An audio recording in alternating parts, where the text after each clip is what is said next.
Aminado naman si Senate Sergeant at Arms Head Mau Aplasca na siya ang unang nagpaputok ng baril. Pero paliwanag niya, warning shot lang ito at isang beses niya lang daw ginawa. Naaninag daw kasi nilang nagtaas ng armas sa mga tauhan ng NBI ng i-verbal challenge o kausapin nila. Sabi ni Aplasca, maituturing na banta sa kanilang buhay ang ginawa ng NBI. Marami po kaming marami po kaming naiputok na mga bala from our side. Relate. Pag itinaas mo po ang baril, ito po ay tinitingnan namin from a tactical point of view as a threat against a law enforcement officer.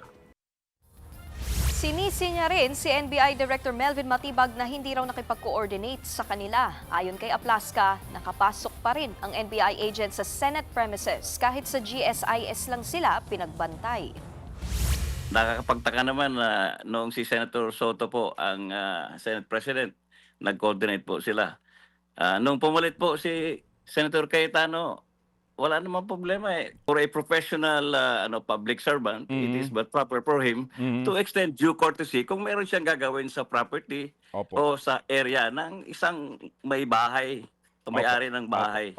Mga kapatid, Nikki de Guzman po. Para sa pasada ng mga rumaratsyadang balita, mag-follow at mag-subscribe na sa social media pages ng News 5.